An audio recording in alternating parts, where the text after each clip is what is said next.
Here's something I constantly hear in fishing. Always buy a one-piece rod. And for a long time, I agreed.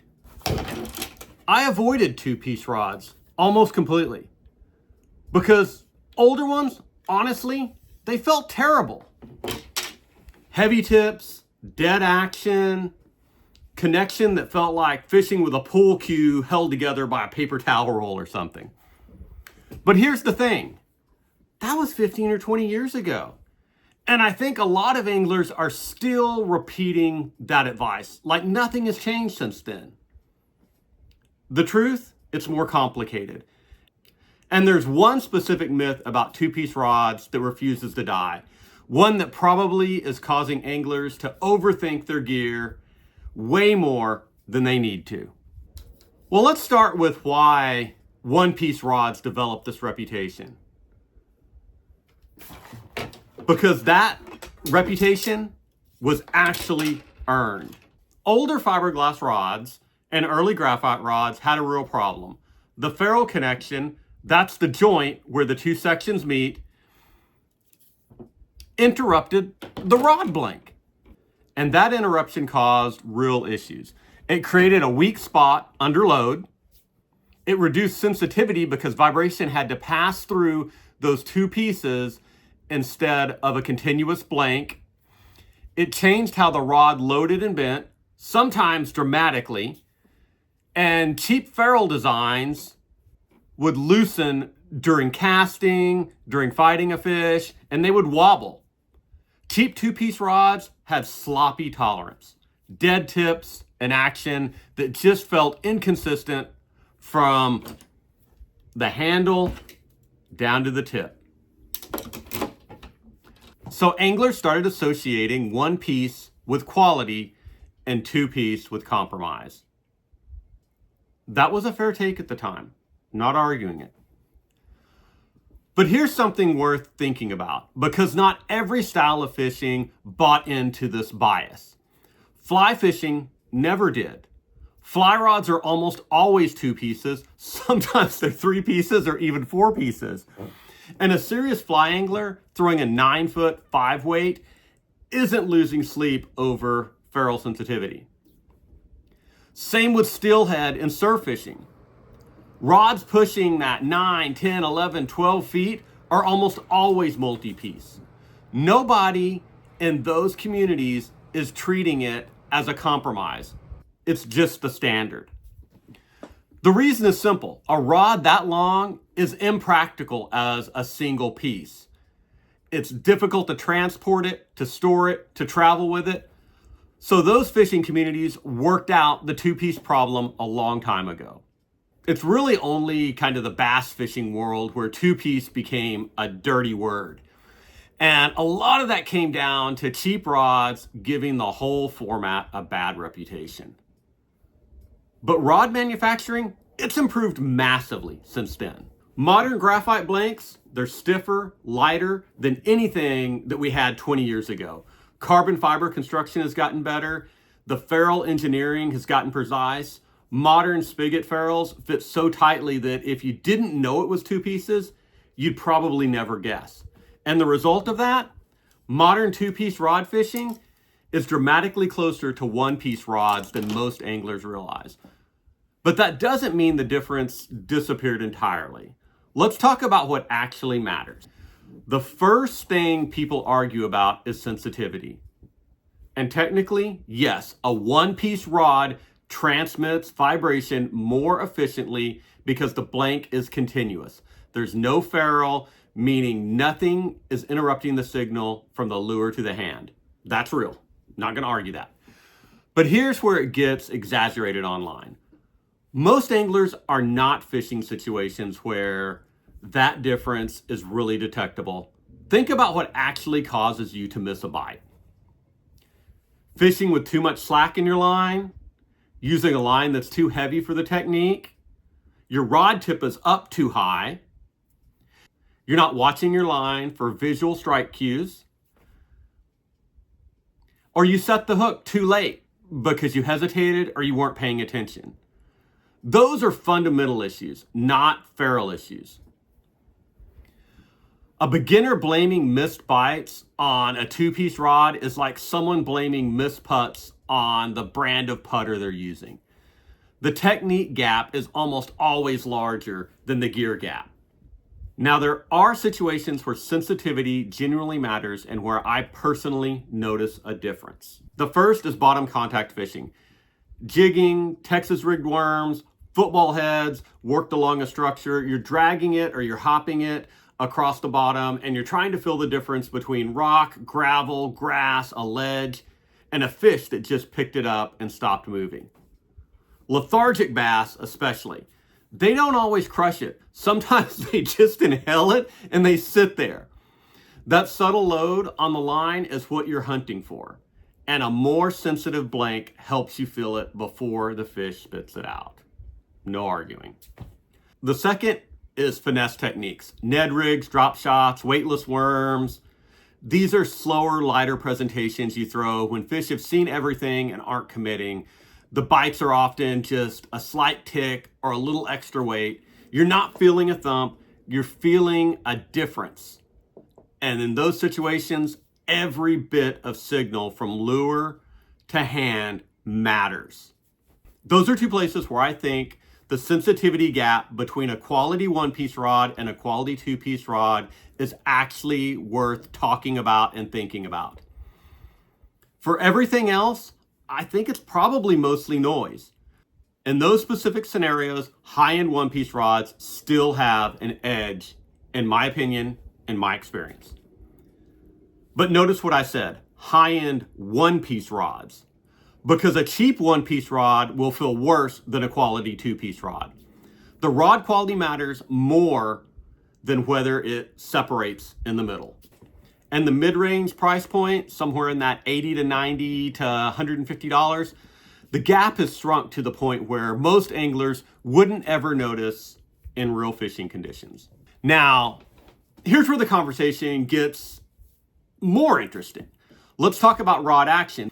Now, action describes where a rod bends under load. Fast action bends near the tip. Extra fast bends even closer up to the top. Moderate action bends further down, and slow action bends through most of the rod. Here's the honest truth about two-piece rods. Some of them, especially cheaper or less expensive models, feel slightly stiffer or dead near that joint, that ferrule. When the rod loads under a cast, a fish, the blank is supposed to flex in a smooth, continuous arc. A ferrule can interrupt that arc. You get a subtle hinge sensation, like the rod bends great everywhere except at that joint. That's not a myth, it's real. I've personally felt it. But here's where anglers get this completely backwards. They'll pick up a $40 two-piece rod, and they'll say, notice that dead ferrule feel, and conclude that all two-piece rods have bad action. Then they grab a $150 one-piece rod, and they say, see, totally different.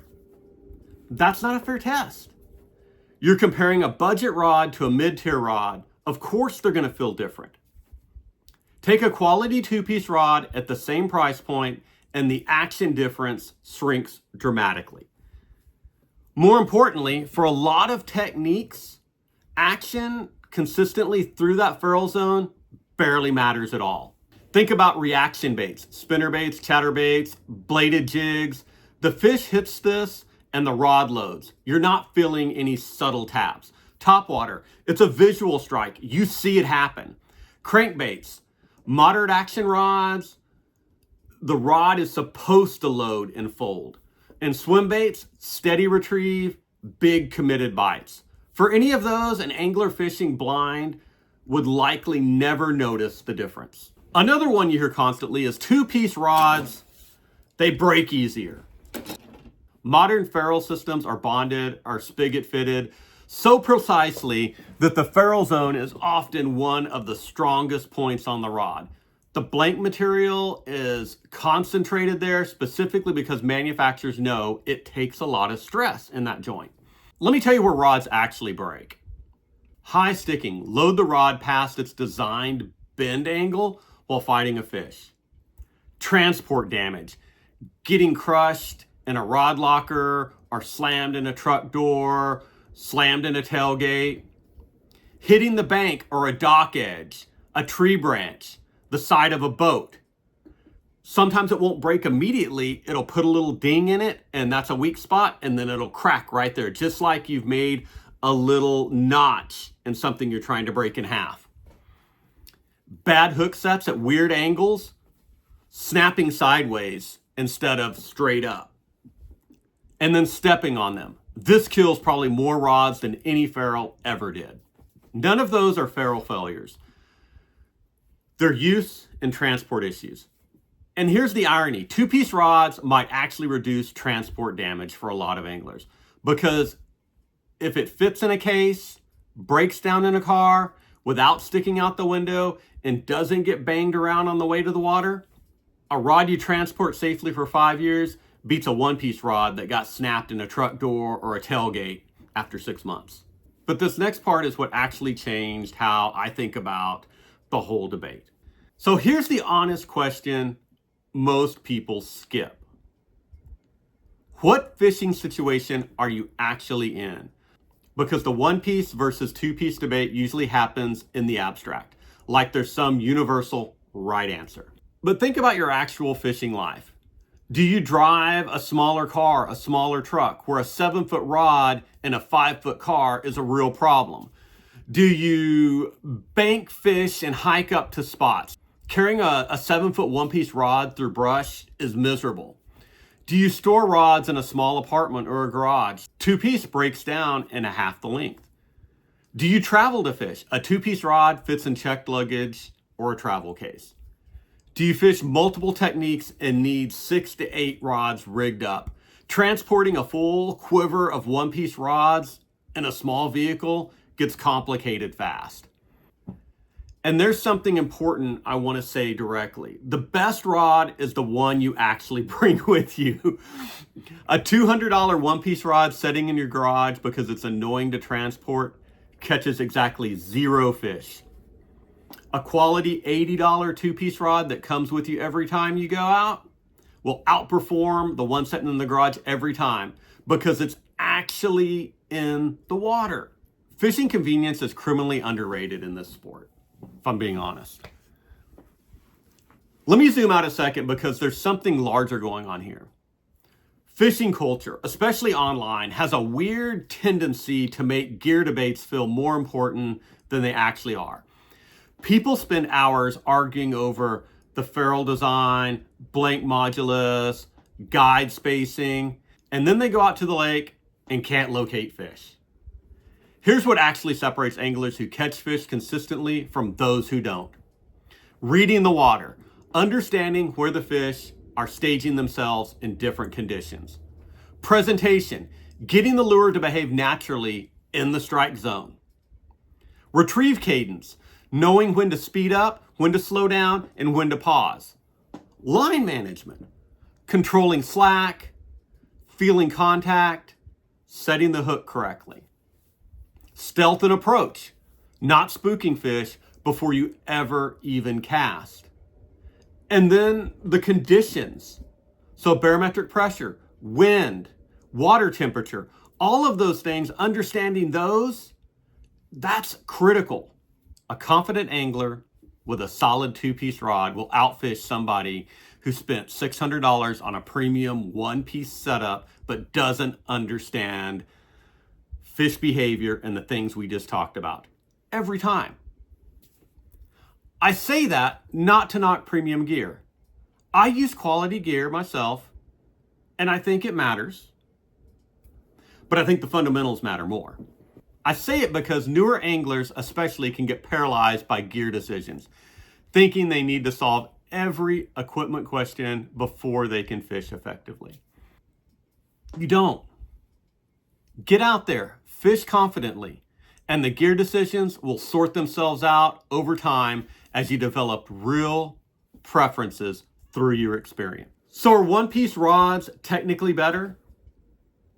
I think in a controlled testing environment, measuring pure sensitivity and action consistently, usually yes.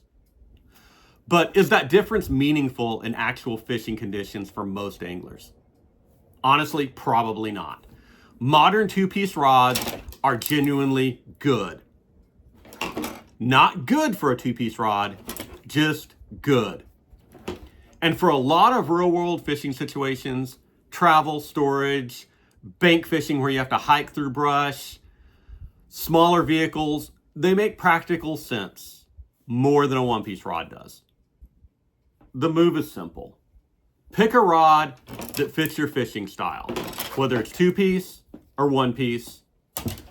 Get a quality one at whatever budget you're working with, and spend your energy on the water, not on gear debate. Because I promise, the fish don't know whether your rod comes apart in the middle or not.